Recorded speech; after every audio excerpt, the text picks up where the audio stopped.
Giovani, formazione, università e mercato del lavoro, problematiche e sfide future. Il Popolo della Libertà affronta tematiche di particolare spessore per il rilancio della città dei templi e si rivolge ai giovani per costruire insieme l'Agrigento del domani.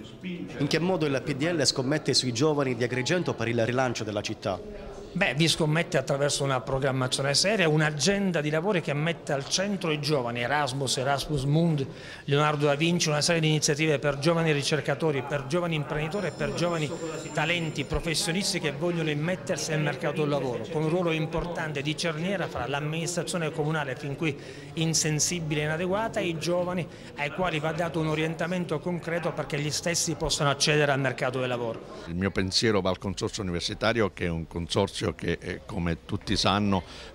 io da Presidente della provincia assieme ad altri amministratori evidentemente abbiamo assolutamente lanciato nel territorio agrigentino, arricchito con un'offerta formativa molto variegata che è stata negli anni sempre in crescita, perché noi trasferivamo sempre il contributo dovuto e quindi mettevamo l'università nelle condizioni di poter agire e quindi di poter anche costruire un futuro sempre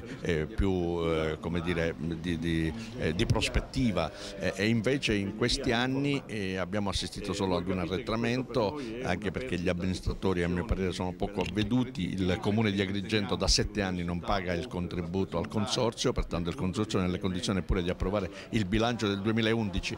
Nel frattempo la Giunta Comunale di Agrigento ha deliberato di accogliere la proposta della Fondazione Agire Insieme del Presidente Salvatore Moncada, finalizzata alla stipula di un contratto di sponsorizzazione per l'esecuzione di alcuni lavori provvisori finalizzati alla prima messa in sicurezza tramite puntellamento e transennatura della Porta dei Saccaioli, della volta dell'ex chiesa di Santa Lucia e dell'area soprastante, a salvaguardia della pubblica incolumità e del bene architettonico, in attesa dell'intervento definitivo progettato dal Genio Civile.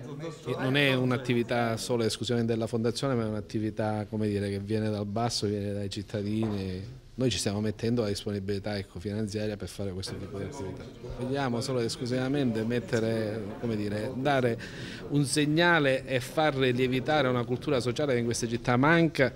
e l'abbiamo sposato subito proprio perché veniva dai cittadini. Sono 1600 aderenti a questo comitato, a questo comitato spontaneo, per cui ritenevamo che fosse giusto premiare la sensibilità della popolazione in merito a un fattore artistico importante della città. Abbiamo colto immediatamente la disponibilità della Fondazione Agire Insieme per mettere in sicurezza un importante pezzo storico della nostra città, rispetto al quale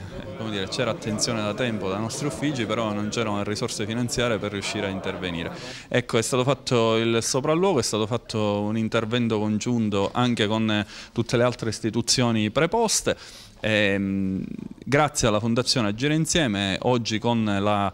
convenzione che andiamo a firmare possono partire immediatamente i lavori di messa in sicurezza, di puntellamento. Un'altra iniziativa per migliorare la qualità della vita in città è la nuova circolazione nella Valle dei Templi di Agrigento. In accordo con il Parco Archeologico sono state approntate nuove regole per il traffico veicolare e la sosta degli autobus turistici.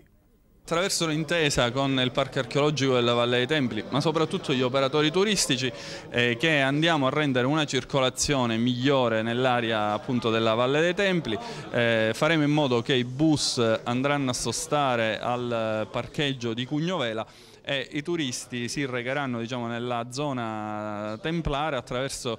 bus e navetta che saranno appositamente istituiti. Tutto questo per regolamentare al meglio la viabilità in una zona, soprattutto che in questo periodo diventerà ancora più trafficata, quindi per migliorare la qualità della vita sia degli agrigentini che si recano a San Leone, sia dei turisti che vengono a visitare la nostra valle.